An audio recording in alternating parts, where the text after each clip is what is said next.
Obrigada.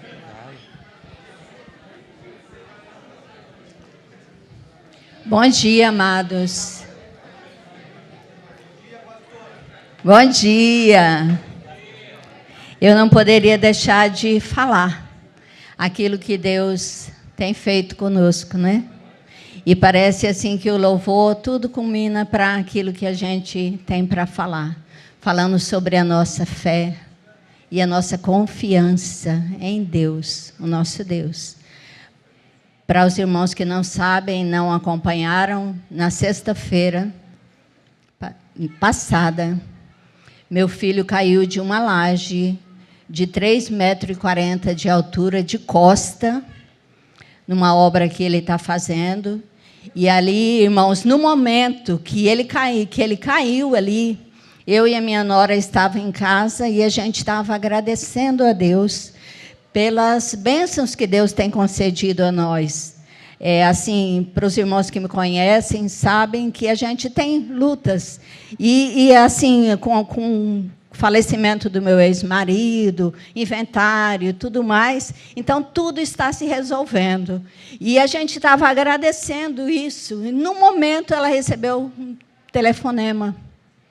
Um pedreiro da obra lá, ligando a ela, falou, diga logo o que foi que aconteceu, porque não era ele ligando.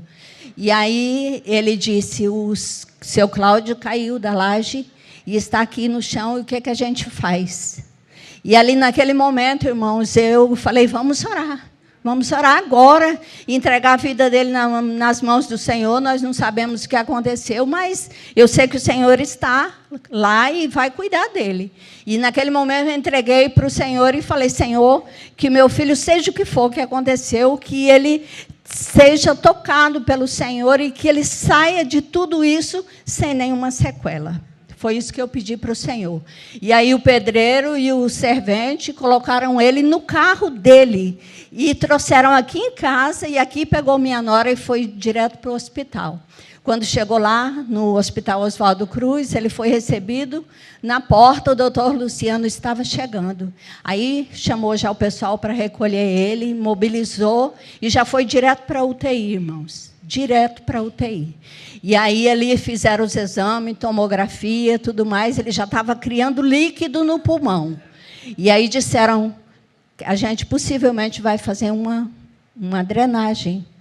E aí, irmãos, ele passou pela tomografia, deu o resultado. Os 4 últimos ossos do cóccix quebrou.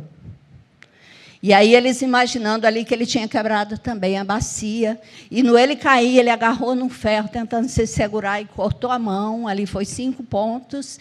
Então, irmãos, foi uma luta. Quando ela foi passar essa notícia, ela falou com a minha filha.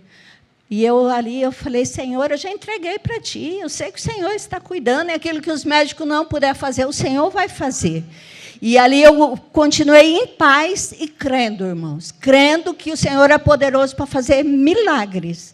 E aí, irmãos, ele ficou ali imobilizado na UTI, fizeram a tomografia, fizeram raio-x, viraram ele para um lado, para o outro, para ver se tinha quebrado a bacia, fizeram os raios-x, graças a Deus não quebrou. E eu pedi a oração, eu pedi, Senhor, esse líquido, o Senhor pode fazer com que suma do corpo dele, e o organismo dele pode absorver esse líquido, e eu todo o tempo crendo, e falei, Senhor, o Senhor vai glorificar Teu nome naquele hospital, o Senhor vai mostrar o Seu poder para aquele povo, e vai mostrar que o Senhor é Deus, que o Senhor é o médico dos médicos, e que meu filho... O prognóstico era ruim, irmãos, dizendo que ele vai ficar 30 dias imobilizado e ele não vai poder se mexer. E o último exame que fizeram foi uma ressonância. Colocaram ele na UTI móvel, levaram lá no Medical Center e aí fizeram a ressonância para ver se tinha rompido algum músculo, nervo da coluna, né? E, graças a Deus, não rompeu nada, irmãos. Então, quando disseram para ele que não tinha mais nada, irmãos, ele estava ali inerte, imobilizado, ele disse, eu quero ir no banheiro. Que ele já estava 2 dias imobilizado, irmãos, usando fralda já lá na UTI. E aí nós fomos lá na UTI, oramos, ungimos ele. O pastor Luiz Marques, antes de viajar, foi lá, orou, ungiu, declarou a bênção, a cura sobre ele. E a gente o tempo todo crendo. E o resultado, irmãos, foi que Deus operou um milagre na vida do meu filho. Ele saiu do hospital dirigindo, irmãos. Ele levantou, ele foi no banheiro, ele tomou banho e ele saiu do hospital dirigindo. Então, eu atribuo tudo isso a Deus. Porque o Senhor é fiel, irmãos. E quando a gente entrega para Deus, a gente tem que descansar e confiar que o Senhor é poderoso para fazer muito mais do que a gente imagina, do que a gente... E Ele é o único capaz de nos surpreender, irmãos. Então, eu louvo, eu agradeço a Deus, porque meu filho está bem, graças a Deus. E o inimigo, ele não deixa de soprar, irmãos. No meio de tudo isso, chegava um e dizia, Gugu Liberato caiu de uma altura dessa e morreu. Não sei quem caiu limpando uma placa solar lá, essa semana passada morreu. Dizia, mas está repreendido, em nome de Jesus, porque o Senhor é o doador da vida e é o Deus que nos cura. Ele é o Jeová Rafá. E eu louvo e agradeço a Deus. Também pela vida dos irmãos, como é importante a gente ter a igreja e os irmãos, porque eu liguei para muita gente, e eu sei que muitos botaram o joelho no chão e oraram junto comigo, e o Senhor mostrou seu poder. Então, eu louvo, eu agradeço a Deus. Amém?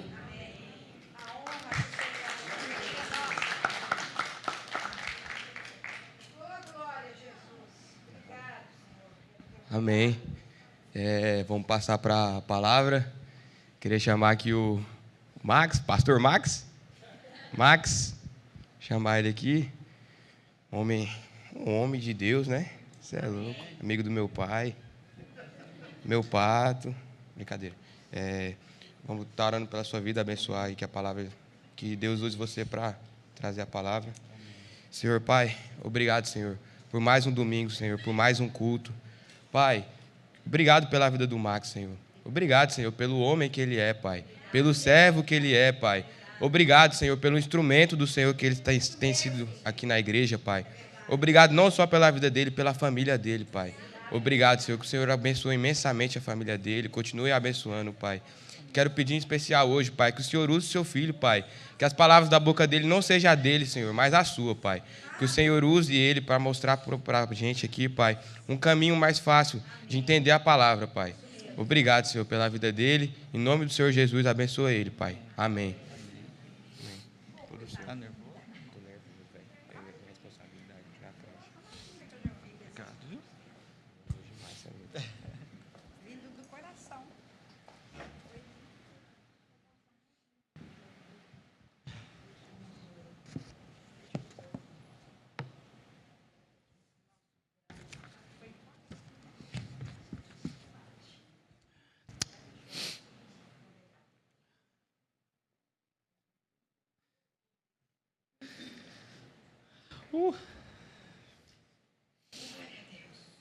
Isso é bom para eles verem que não é fácil pegar microfone. Eu costumo falar lá em casa para a Brina que o dia que eu não passar mal antes de pregar, eu vou ficar preocupado.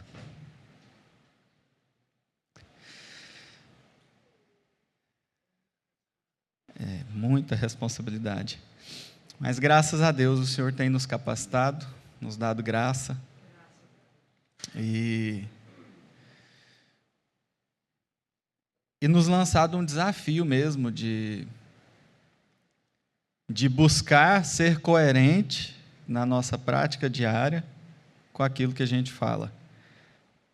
Para mim, pelo menos, essa é a parte mais difícil, porque é muito fácil a gente ficar calado sobre determinadas coisas e aí depois você vive como se fosse na ignorância. Agora, depois que você sabe e depois que você fala, não tem como voltar, né, pastora? A gente sabe que Deus faz. E aí, diante de uma situação difícil, a gente fica amuado, né? Não. Deus ainda cura. Deus ainda faz. A gente tem repetido isso tantas vezes, né? Aqui, já reavivando esse calor em nós e... caiu tantos metros, o prognóstico é esse. Prognóstico é de médico, é de gente. Nós ainda cremos num Deus que ressuscita mortos.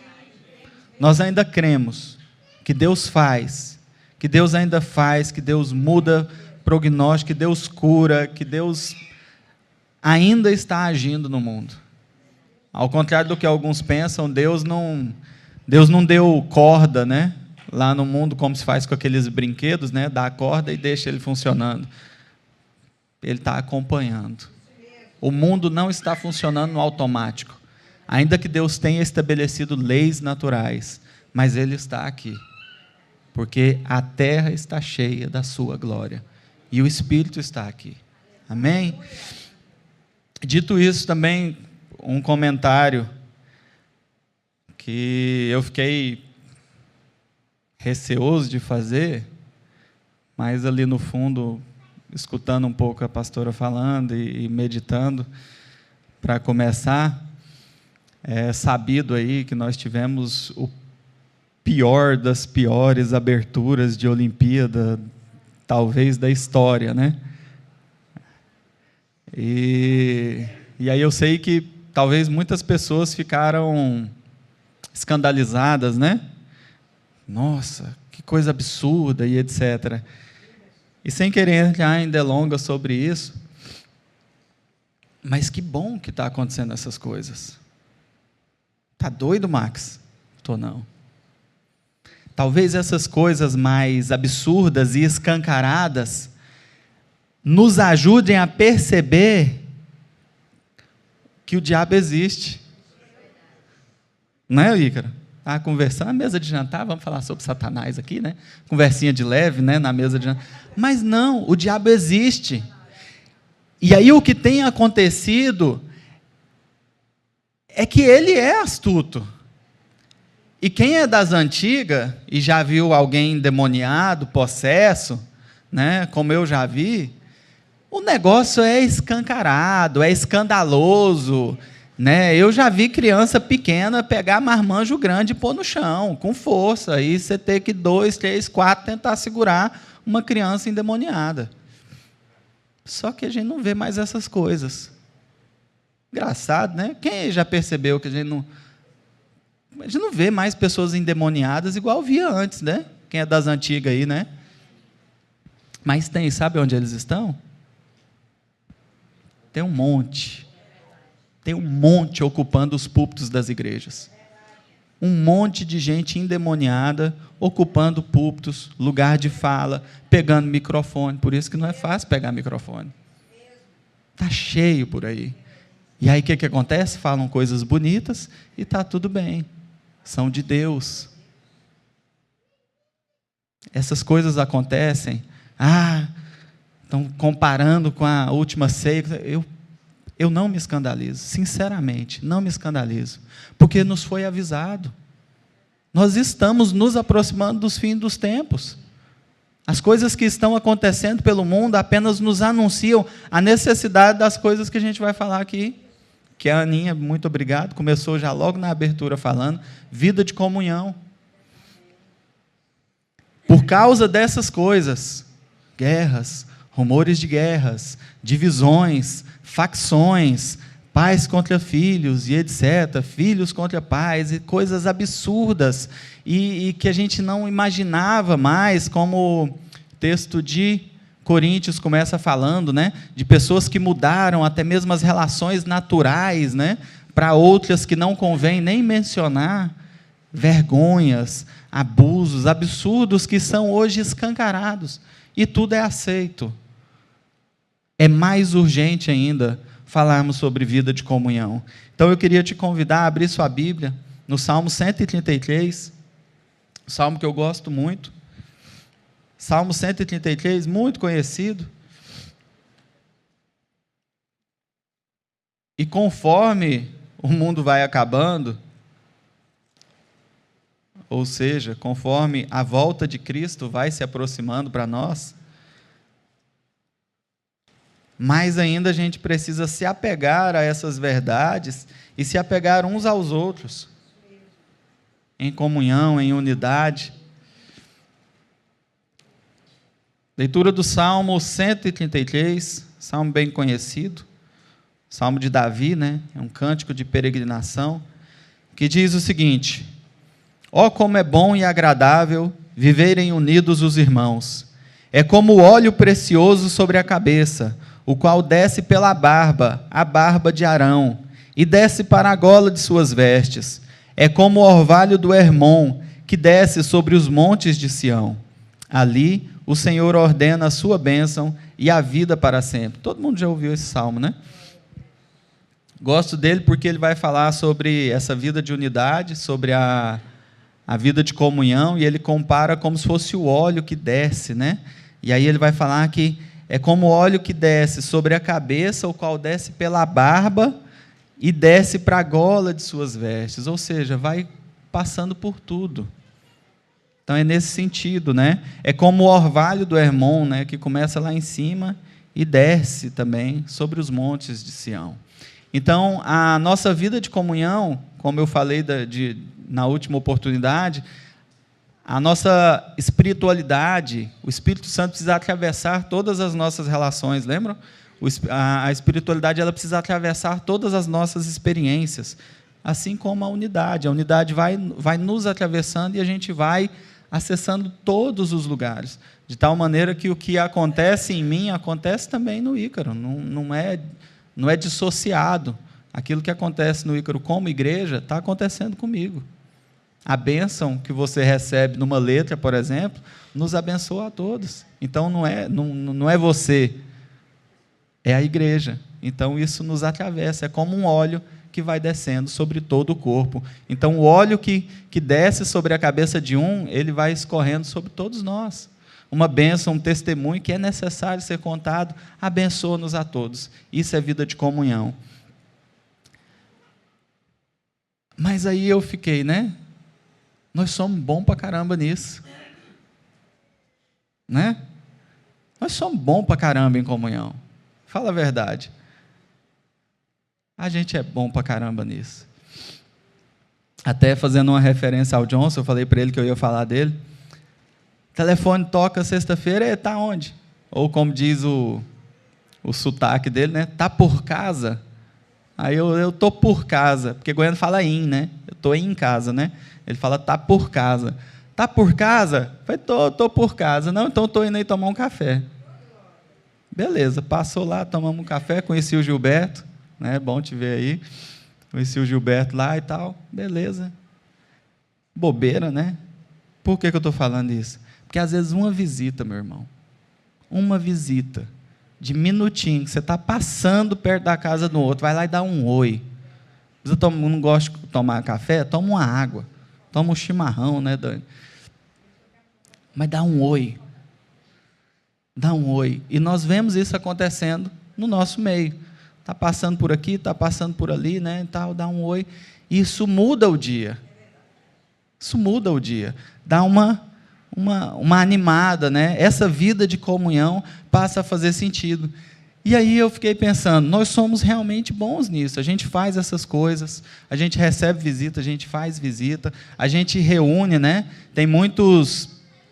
Vira e mexe, a gente fica sabendo, né, de um irmão que está fazendo uma coisa na casa do outro, que estão, né, fazendo festa junto, algum combinado, alguns irmãos viajam junto. Então, assim, as coisas vão acontecendo. Nós somos bons nisso.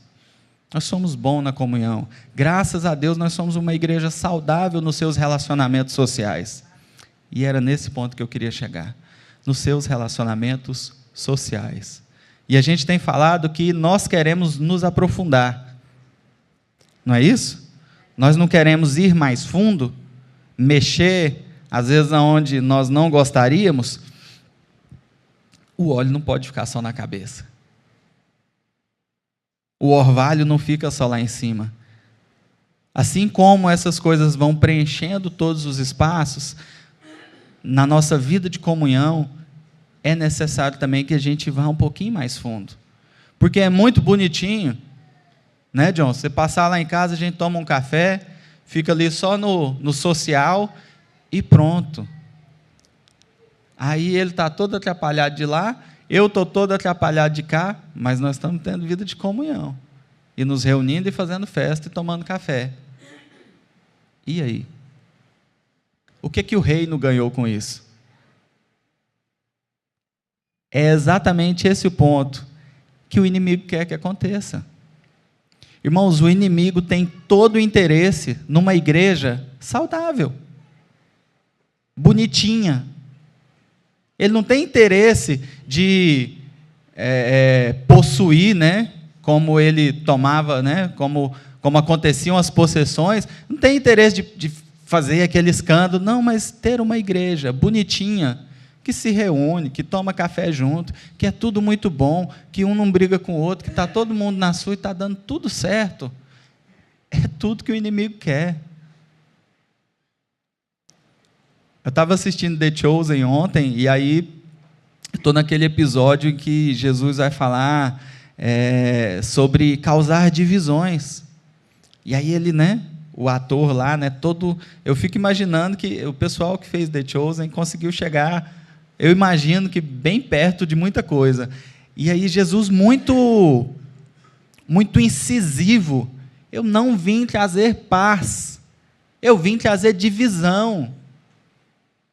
Não tem como a pessoa que me aceita viver bem nesse mundo, porque as duas coisas são contrárias. Ou seja, irmãos, não tem como nós, como igreja, ficar tudo bem nas nossas vidas, nos nossos relacionamentos sociais, e estar tudo tranquilo com tudo, vivo em paz. Eu já falei aqui uma vez, eu falo que eu costumo me arrepender das minhas orações, no bom sentido, mas se a sua vida está tudo bonitinho, está tudo dando certo, existe um grande risco de você não estar no caminho mais estreito. Existe um grande risco quando a nossa vida está tudo redondinha, quando não tem luta nenhuma, quando ninguém te liga pedindo uma cesta básica, quando você tem recurso para fazer tudo que você quer fazer e não tem problema nenhum. Existe um grande risco. Existe um grande risco de não estar no caminho mais estreito, porque o caminho estreito, você esbarra num canto, esbarra no outro, a gente não anda retinho, né? Se a gente andasse retinho era mais fácil, mas a gente fica tentado a ir para um lado e para o outro e vai batendo nas beiradas, é por isso que machuca. Então, no caminho estreito é mais difícil de andar. Então, nós temos esse desafio no mundo. E aí, como conseguir atravessar essas coisas? O Davi foi orar aqui e falou, né?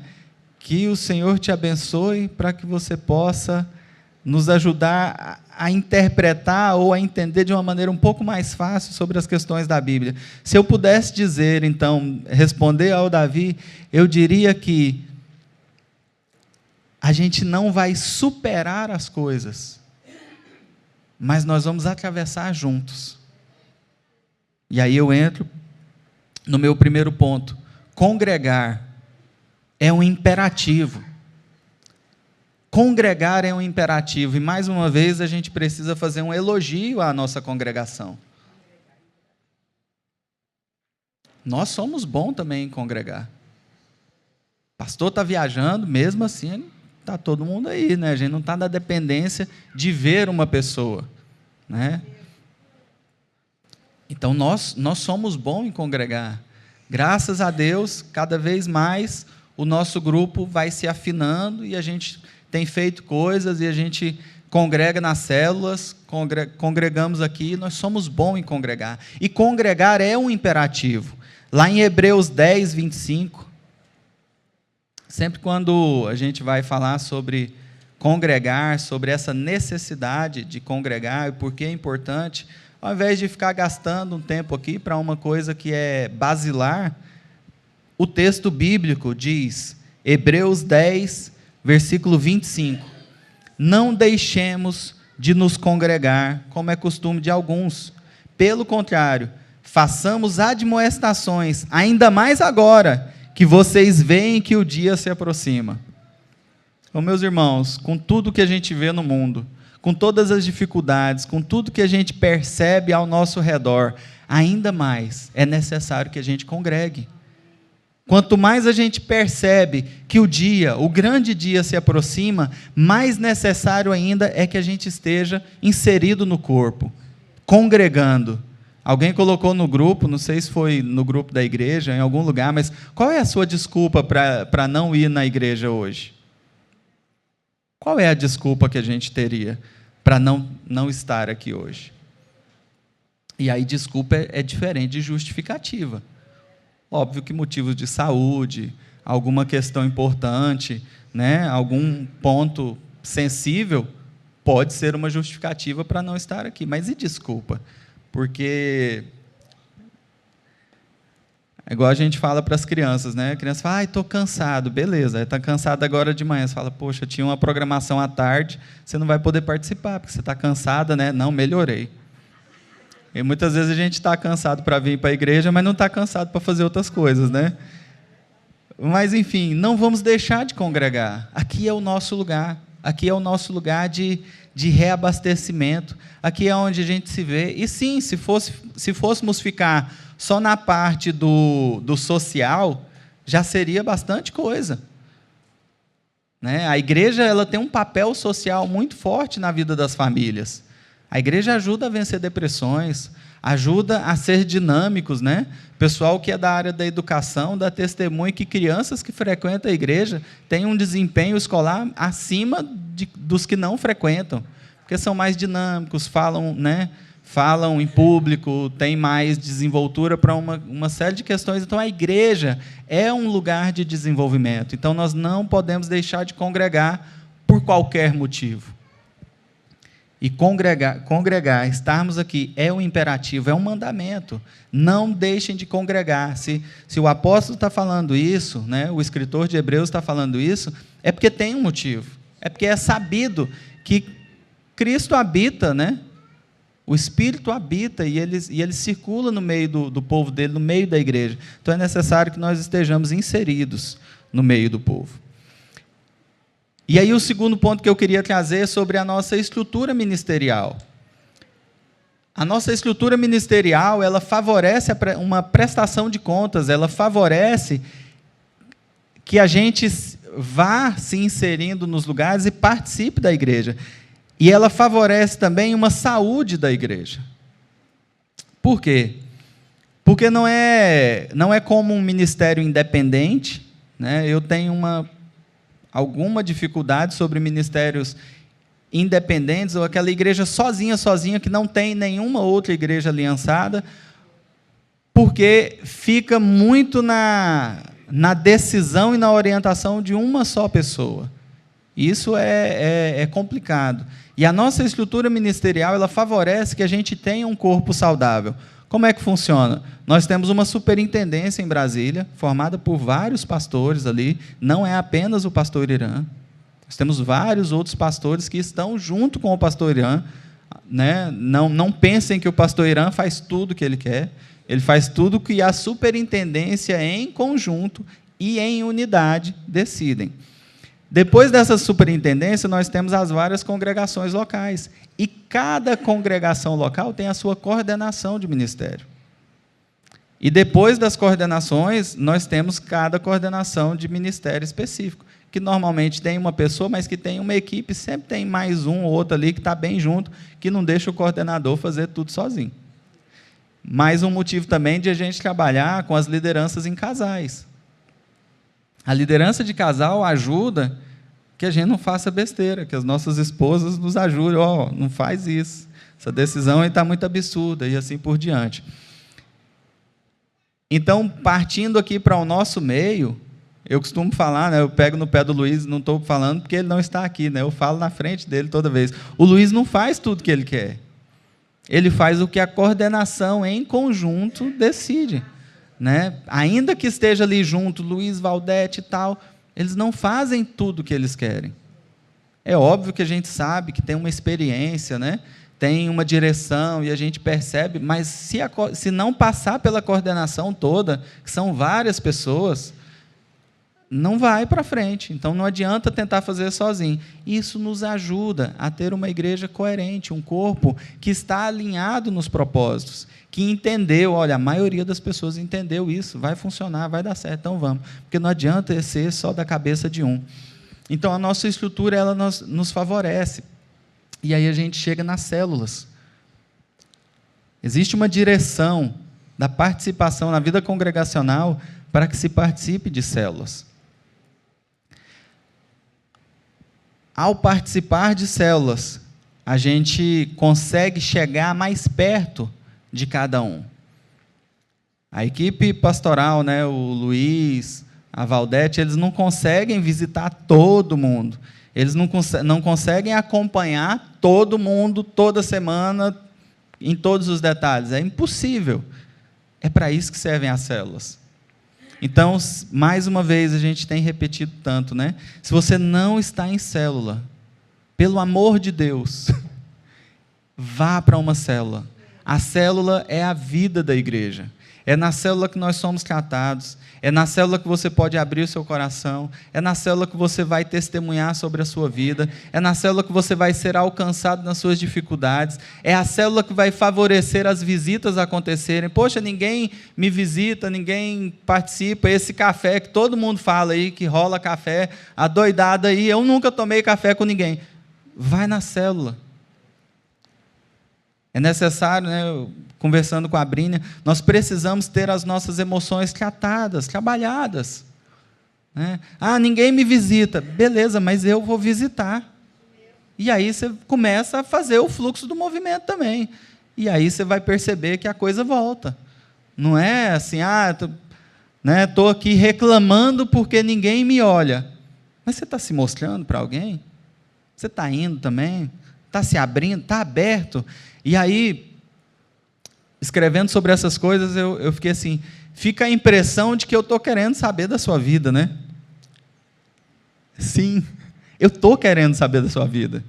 Nós precisamos saber da vida uns dos outros. Eu preciso saber pelo que o meu irmão está passando. Como é que eu vou orar? Né? Como é que eu vou orar para um determinado irmão que eu não sei? Não sei quais são as dificuldades. Como é que eu vou organizar os cafés, as visitas, se eu não sei pelo que aquele irmão está passando? Então, a vida de comunhão, ela é necessária para que a gente se abra. E aí, o que eu queria começar a ir mais fundo é que a nossa vida de comunhão não pode se restringir a esse lado bonitinho do social. Nós também temos que deixar com que, pela vida de comunhão, nós sejamos trabalhados. Então, no cafezinho que a gente se reúne, a gente não vai falar só de coisa bonita, né, Pedro? Às vezes aponta na ferida do outro, e é bom demais quando isso acontece, porque são nesses momentos em que a gente vai se dar conta de que é necessário uma determinada mudança. Se for só no social, beleza, fica na amizade, mas a gente consegue ter amizade por aí com qualquer um. Mas nós precisamos ter amizades que nos levem para mais perto de Jesus. E, às vezes, ir para mais perto, às vezes não, né?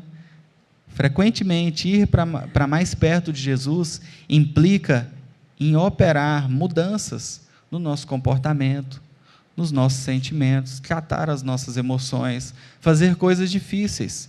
Não é tarefa fácil nos aproximar de Jesus convivendo com pessoas diferentes.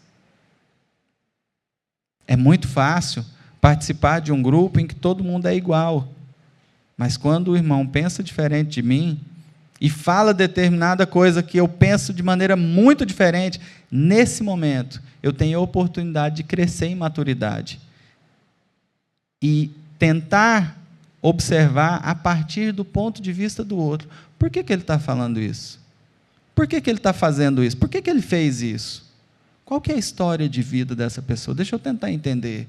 Ao invés de ir vomitar o meu julgamento, vomitar uma divisão, que é tudo que o inimigo quer, aí ao invés de afastar, o que você faz?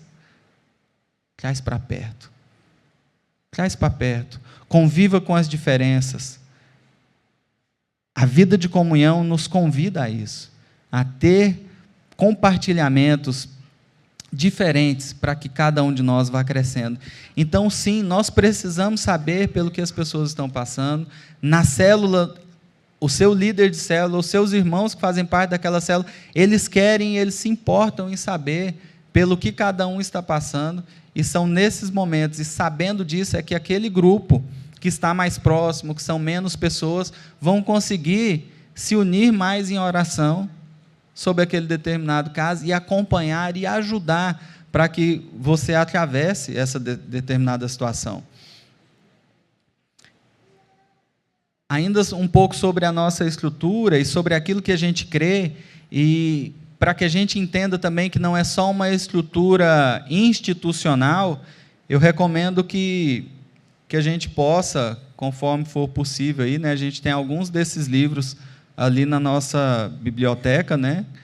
O DNA do Grão, ele, como o próprio nome diz, ele vai explicar, né, capítulo por capítulo, no que a gente crê, quais são os nossos valores, o que é a igreja para a gente, o que é comunhão, o que é estar junto. Então, o DNA do Grão é exatamente esse raio-x do nosso ministério, em que a gente consegue ter várias informações aqui do que é a igreja, de como que a gente crê que a igreja pode funcionar, de como que ela tem funcionado para nós. E nesse livro, eu queria só ler aqui um texto, quando ele vai falar sobre a identidade, né, do ministério, e um dos pontos da identidade do ministério é justamente a comunhão uns com os outros. E falando da comunhão uns com os outros, ele diz o seguinte: acatando a todos com compaixão, perdão, encorajamento, integridade, e sendo responsáveis uns para com os outros, dando nossas vidas em favor da necessidade dos outros. Então, a comunhão, ela faz parte da nossa identidade como ministério.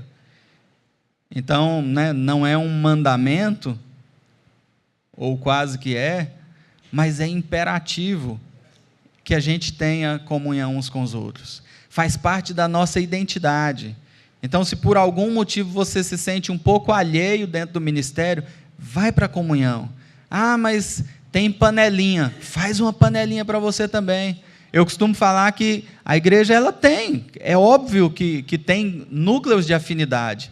E esses núcleos de afinidade vão por vários motivos. De afinidade mesmo, por idade, por região, por afinidade de negócio, perfis. Tem a galera do esporte, um joga tal esporte, o outro joga o outro.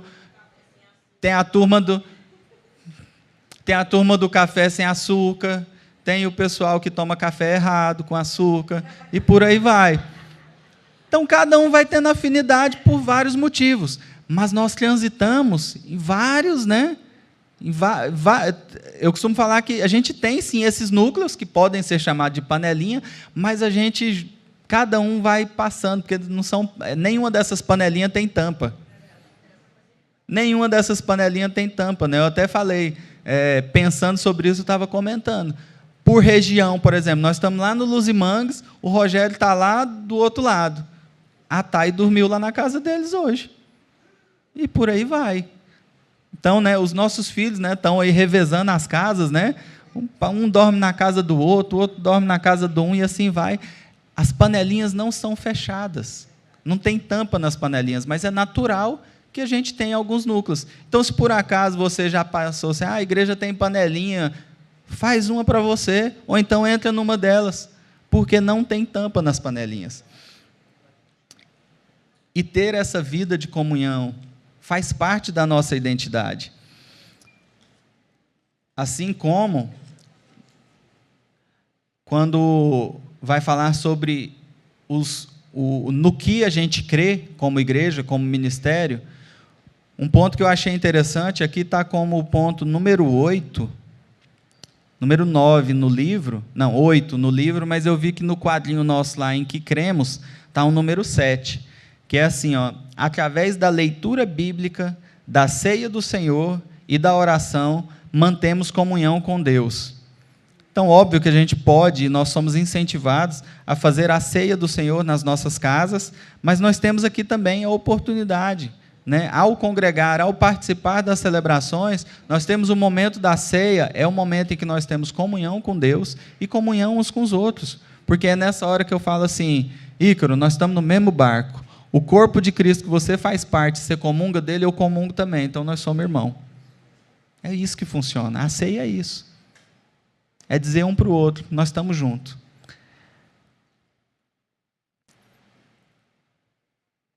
Tem um outro material do grão, que eu não achei ele impresso ali, mas é acho que é do Encontro Nacional de 2020, que fala sobre vida congregacional. E aí eu gostaria de ler também uma parte aqui, desse texto, até para incentivar a cada um de nós que às vezes tem dificuldade de vir à igreja, ou tem dificuldade de se abrir para a igreja. Nesse ponto, eu gostaria de colocar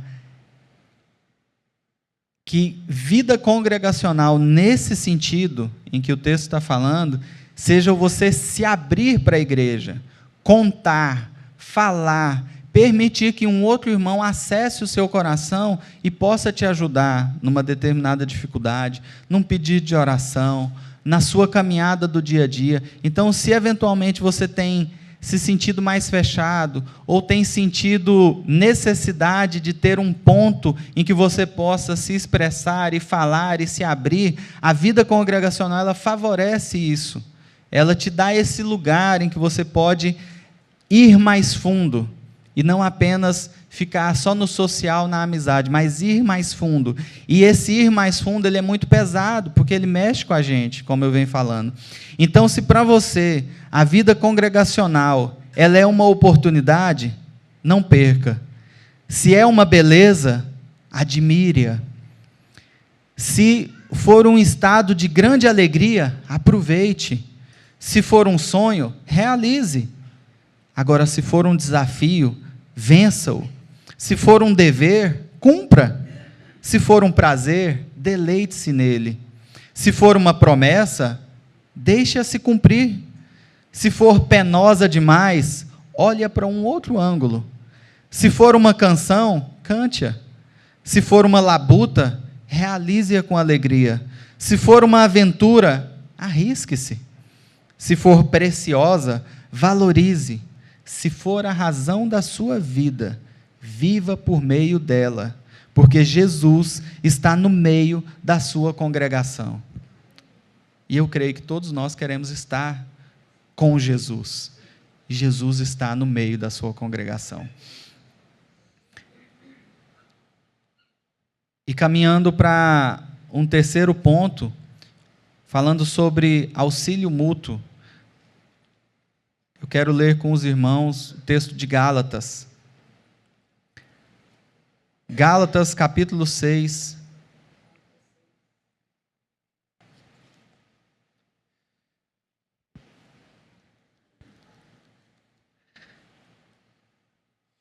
Gálatas 6, desde o comecinho.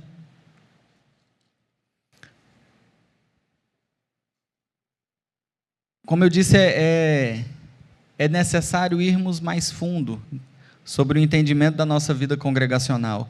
Ir mais fundo implica gastar. Não é de graça.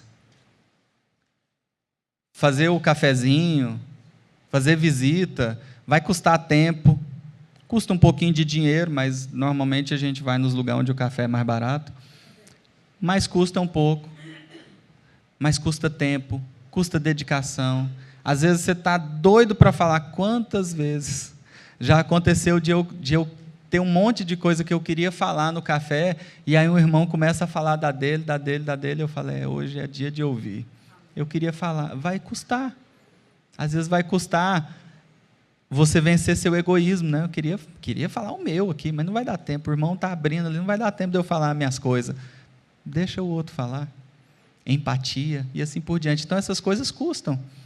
Né? Custam dinheiro, custa tempo, custa cabeça, custa um monte de coisa, não é barato. E aí, Gálatas 6, desde o comecinho, vai falar assim: irmão, se alguém for surpreendido em alguma falta, vocês que são espirituais, restaurem essa pessoa com espírito de brandura, tomando um cafezinho junto, vai lá e restaura, né? Ajuda o cara.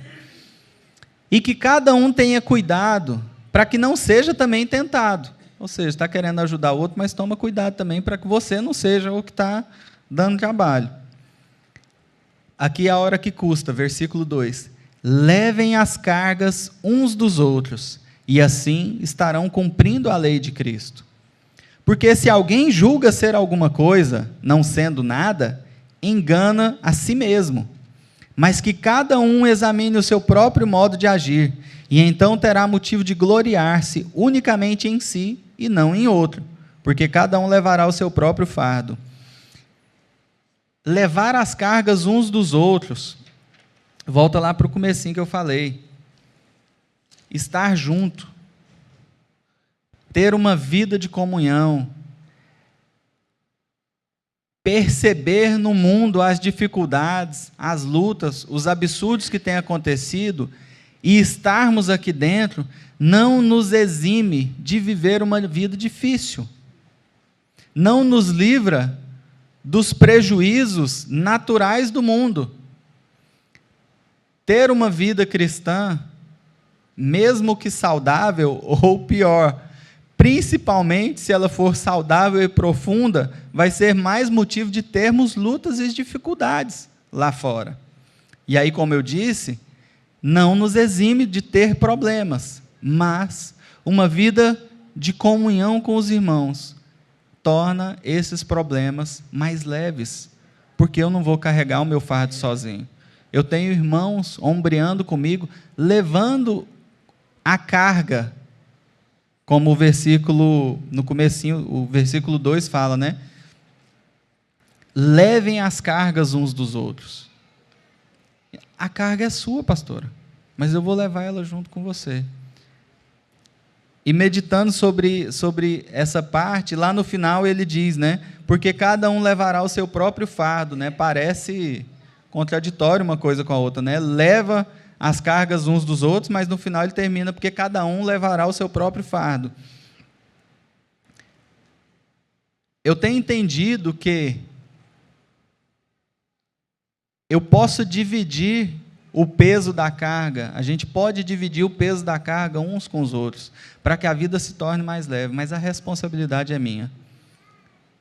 Porque no final das contas, cada um levará o seu próprio fardo. E ainda, graças a Deus que nós temos ainda uma outra saída para esse fardo, né? Porque Jesus falou, né? Deixa o seu fardo aos meus pés e tome o meu fardo, porque o meu fardo é leve e o meu jugo é suave. Então nós temos que levar os nossos fardos, né? Mas levar os nossos fardos aos pés da cruz. Mas se a gente for falar sobre responsabilidade, no fim da história, a responsabilidade é de cada um. Mas nós podemos tornar a vida uns dos outros um pouco mais leve, carregando as cargas uns dos outros. E nesse ponto, a vida de comunhão nos ensina e nos ajuda, porque não tem como eu ajudar a carregar a carga do irmão que não está aqui.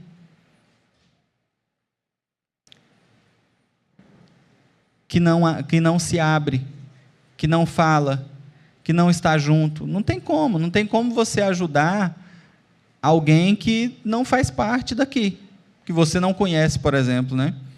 É como se fosse isso. Não tem como eu ajudar uma pessoa que eu não conheço. E muitas vezes a gente convive com as pessoas, mas nós não conhecemos as pessoas. Os meninos, às vezes, lá em casa falam, né? Exemplo tosco, assim, né? Pai, você conhece o Cristiano Ronaldo? Aí eu, não. Mas você não conhece o Cristiano Ronaldo? Não, não conheço, não. Eu sei quem é, mas eu não conheço. Sei quem é, sei que é um jogador e tal, mas eu não conheço. Porque conhecer tem que comer sal, né? Os antigos falam que tem que comer 1 quilo de sal junto, né? Para conhecer, tem que andar junto. Para conhecer, tem que estar em comunhão. Para conhecer, tem que se abrir. Para conhecer, tem que se deixar ser tratado. Então, eu gostaria de ter feito esse geral até sobre a nossa estrutura ministerial, sobre o que cremos, sobre os pontos de comunhão, ter feito, sim, um elogio à nossa congregação, porque nós somos bons em congregar, nós somos bons em ter comunhão uns com os outros, mas conforme o fim se aproxima, nós precisamos aprofundar na nossa vida relacional. Ainda há muito para que a gente possa crescer. Meu pai costuma falar assim: não, meu filho, às vezes numa necessidade, alguma coisa que está acontecendo, ele fala assim: não precisa fazer nada nisso aqui não. Como ele diz, não gaste sua bala agora, não gasta a bala agora não, deixa para quando tiver um outro negócio. Aí eu falo assim para ele: pai, a bala que eu tenho para gastar é agora, porque depois acontece uma coisa muito maior, e aí o revolvinho que eu tenho não vai dar conta, né? Vou precisar ter muito mais coisa do que é possível. Então é melhor ajudar ali naquela hora, né? Muitas vezes acontece isso. De repente, um irmão ou irmã, a gente falar assim: não vou conversar com ninguém sobre isso aqui não. Está muito pequenininho, não precisa não. E aí, na hora que a coisa está gigante, que já não tem mais saída, meu irmão, me ajuda. Mas agora eu não dou conta de te ajudar mais. Porque isso aqui já tomou uma proporção absurda. Vamos orar junto e, né? Tudo isso é para dizer o quê? Na vida de comunhão, não há problema pequeno demais que não precise ser compartilhado. Para que a gente evite os problemas maiores. O convite é para que a gente se aprofunde nas nossas relações e que a gente se permita ser cuidado por um outro, que está no mesmo processo que a gente, que está comungando do mesmo corpo e sangue de Cristo que a gente. Então, que a gente se permita ser abraçado. Por que a Bíblia fala que é chorar com os que choram e sorrir com os que sorriem? E por que a gente costuma falar que é muito mais fácil chorar com quem chora do que sorrir com o que sorri? Porque quando a gente chora com o que chora, querendo ou não, a gente está se colocando numa posição superior. E é confortável estar numa posição em que o outro está chorando. Mas é difícil se colocar numa posição em que o outro está sorrindo e eu vou me alegrar com ele, sem ter inveja. E falar assim: podia ser comigo. Na vida de comunhão, tudo isso vai sendo tratado. Quando a gente está junto um com o outro, a gente vai aprendendo a chorar com o outro e vai aprendendo a se alegrar com os outros. Então, nós precisamos ir mais fundo. A gente tem falado tanto sobre isso: vamos mais fundo, vamos mais fundo. Esse é o convite, ir mais fundo nas nossas relações, ir mais fundo no tratamento das nossas emoções, ir mais fundo no que o Espírito tem agido em nós, ir mais fundo nas nossas experiências uns com os outros, para que a gente possa crescer, porque Jesus já disse que o mundo saberia que nós somos filhos dele quando a gente se amar. E o amor não é só coisa bonitinha. O amor é exortação também, amor é correção, amor é cuidado, amor muitas vezes é dizer não pode, é dizer não vai. Então, em amor, que a gente possa crescer e desenvolver nessa parte. E eu gostaria de passar para a ceia. Os irmãos que vão nos ajudar na ceia já podem se organizar.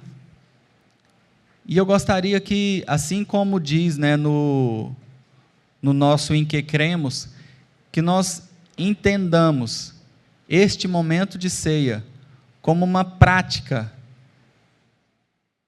real de ter comunhão, não só com Deus, mas como corpo. Porque é no momento da ceia, é no momento de comunhão, é no momento de termos o corpo e o sangue de Cristo como um sacramento, é o momento em que a gente declara também que nós somos um só aqui como corpo, amém?